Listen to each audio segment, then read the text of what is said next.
राधे राधे दोस्तों, आइए आज की कहानी शुरू करते हैं जिसका नाम है नौकर का कर्ज। अगर आप हमारे चैनल पर नए हैं तो पहले चैनल को सब्सक्राइब कीजिए, वीडियो को लाइक कीजिए। रितेश, तुम स्कूल जाओगे या नहीं? माँ की आवाज सुनकर रितेश ने गुस्से में कहा, नहीं, मैं स्कूल नहीं जाऊंगा।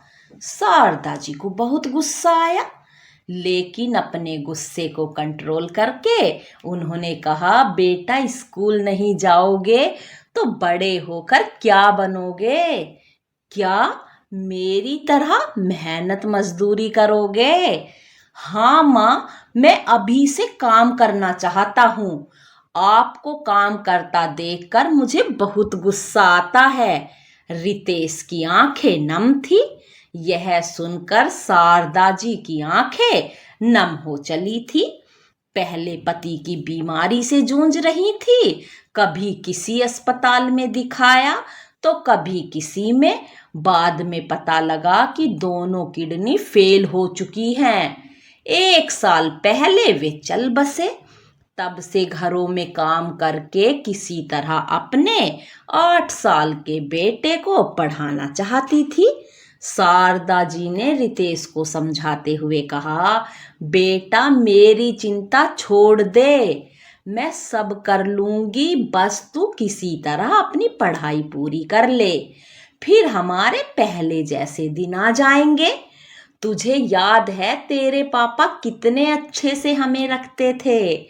उनके बीमार पड़ते ही सब कुछ बिक गया। अब तो बस ये मकान ही बाकी है, इसे बचाए रखना है तो मुझे तो काम करना पड़ेगा ही बेटा, नहीं तो हम सड़क पर आ जाएंगे। रितेश बोला, माँ इस समय हमें पैसों की जरूरत है। पापा की बीमारी में जो कर्ज लिया था वो कैसे चुकाएंगे? जब कर्जदार आकर तुम्हें गालियां सुनाते हैं तो मुझे बर्दाश्त नहीं होता।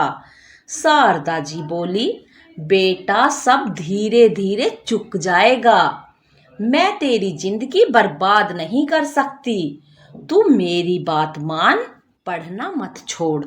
रितेश उनकी बात को नजरअंदाज करते हुए बोला, माँ आपको पता है कितनी फीस है मेरे स्कूल की? पापा ने इतने बड़े स्कूल में जो दाखिला करा दिया था मेरा, वहां की फीस में आपकी आधे महीने की कमाई चली जाती है, कर्ज कैसे उतरेगा? शारदा जी भी मन में यही बात समझ रही थी।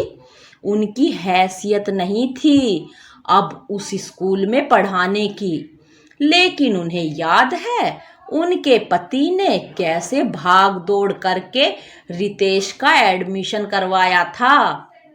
उनका सपना था कि रितेश पढ़ लिख कर बड़ा आदमी बन जाए। जब तक राजेश जी जिंदा थे, शारदा जी को कभी किसी बात की कमी नहीं होने दी। घर में हमेशा पार्टियां होती रहती थी, कभी कोई मेहमान तो कभी कोई, हमेशा आते रहते थे।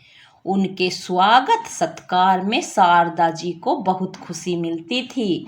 ऐसा लगता था जैसे वो एक बड़े परिवार के साथ रहती हैं। सब लोग उनका हालचाल पूछते थे, लेकिन जब से राजेश जी बीमार हुए, धीरे धीरे सबने किनारा कर लिया। यहाँ तक कि जब राजेश जी के प्राण छोड़े, वहां शारदा जी और रितेश के अलावा कोई नहीं था। एम्बुलेंस घर आई, तब कुछ पड़ोसियों ने मदद की और उनका अंतिम संस्कार किया। उस दिन से आज तक उनका एक भी करीबी रिश्तेदार उनसे मिलने नहीं आया। हाँ, एक दूर के रिश्तेदार ने कई बार मकान खरीदने की बात की, लेकिन शारदा जी ने उसे फटकार दिया। दोनों माँ बेटे एक दूसरे को समझा रहे थे, तभी दरवाजे की घंटी बजी। शारदा जी ने गेट खोला तो सामने एक बुजुर्ग व्यक्ति खड़े थे। तुम ही राजेश की पत्नी हो? उन्होंने भारी सी आवाज में पूछा।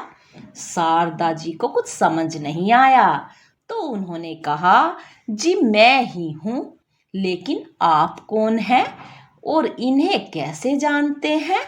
बेटी, क्या मैं अंदर आकर बैठ सकता हूँ? बहुत दूर से आया हूँ। क्या मुझे एक गिलास पानी मिल सकता है? एक ही सांस में सब कुछ बोलकर वे बुजुर्ग जवाब का इंतजार करने लगे। शारदा जी ने कहा, हाँ हाँ, आप अंदर आइए, बैठिए, मैं आपके लिए पानी लाती हूँ।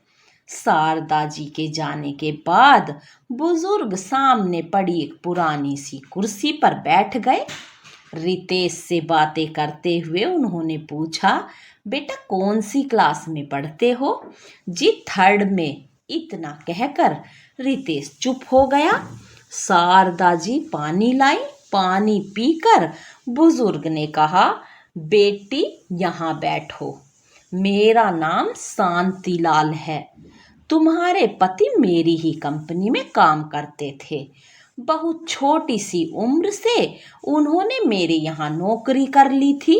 धीरे धीरे उन्होंने मेरा विश्वास जीत लिया। मेरी कंपनी की सारी जिम्मेदारी वो अकेले संभाल रहे थे। इसी बीच मेरी तबीयत खराब रहने लगी। फिर मेरे बेटे ने कंपनी संभाल ली। मैंने अपने बेटे से कहा था, बेटा राजेश जी को कभी कोई परेशानी नहीं आने देना। मैंने कंपनी आना छोड़ दिया। अपना इलाज कराने के लिए मैं विदेश चला गया। अभी 1 साल पहले ही वापस आया हूँ, तो पता चला राजेश जी नहीं रहे। मुझे बहुत अफसोस है। जिस आदमी ने मेरी बीमारी में भी मेरी कंपनी को डूबने नहीं दिया, उसके अंतिम समय में मैं उसका साथ न दे सका। मेरे बेटे ने केवल 1 महीने की सैलरी देकर आप लोगों को अपने हाल पर छोड़ दिया। काश मैं यहाँ होता तो उनका ढंग से इलाज करा पाता। यह कहते कहते वे रुक गए और कुछ देर के लिए खामोश हो गए। शारदा जी ने कहा, जी सेठ जी, वो आपके बारे में बहुत बातें करते थे। माफ कीजिएगा, मैंने आपको पहचाना नहीं। वैसे भी होनी को कौन टाल सकता है। उनकी दोनों किडनी फेल हो गई थी, डॉक्टरों ने जवाब दे दिया था। शांतिलाल जी ने शारदा की ओर देखा और कहा, नहीं बेटी, मैं राजेश का गुनहगार हूँ। मैं होता तो उनका अच्छे से इलाज करवाता। खैर, अब जो हो गया उसे तो नहीं बदल जा सकता। अब तुम चिंता मत करो। राजेश की सैलरी जब तक तुम्हारा बेटा 18 साल का नहीं हो जाता तुम्हें मिलती रहेगी।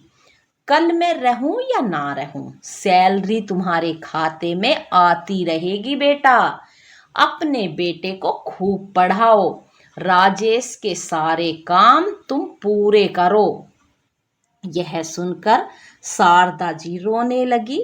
रितेश की आंखों से भी आंसू बह रहे थे। शारदा जी ने कहा, सेठ जी, आपकी बहुत मेहरबानी। भला कौन ये सब करता है? मरते समय भी उन्होंने कहा था, काश सेठ जी होते तो मेरा ध्यान रखते। लेकिन उन्हें क्या पता था, उनके सेठ जी उनके जाने के बाद भी उनका ख्याल रख रहे हैं। शांतिलाल जी बिना कुछ बोले चल दिए। जाते जाते उन्होंने कहा, बेटा पढ़ लिख कर अपने पिता जैसा बनना, जिनकी कमी हमें आज भी महसूस हो रही है। उनके जाने के बाद रितेश अपनी माँ से लिपट गया। माँ, मैं खूब पढ़ूंगा, कल से स्कूल जाऊंगा। अगले दिन ही शारदा जी के अकाउंट में सैलरी आ गई। इसी तरह कई महीने बीत गए। एक दिन शारदा जी के मन में आया कि एक बार शांतिलाल जी से मिलकर उनका शुक्रिया अदा कर दिया जाए। वो पता मालूम करते करते उनके बंगले के पास पहुंची। चौकीदार से पता किया तो पता लगा वे जब विदेश से आए थे, उनके 15 दिन बाद ही उनकी तबीयत बिगड़ गई और वे चल बसे। शारदा जी की आंखों से आंसू बह रहे थे। क्या वो केवल उनका भला करने ही आए थे या अपना कर्ज उतारने? यही सब सोचकर वे घर की ओर चल दी। इसके बाद भी हर महीने सैलरी आती रही। रितेश की पढ़ाई बहुत अच्छे से चल रही थी। जब भी शारदा जी सैलरी के पैसे बैंक से निकालती, उनकी आंखें नम हो जाती थी। तो आज की कहानी यहीं पर ख़त्म होती है दोस्तों। कमेंट करके ज़रूर बताना आपको ये कहानी कैसी लगी। चैनल को सब्सक्राइब करना, अपना सपोर्ट बनाए रखना। धन्यवाद दोस्तों। राधे राधे।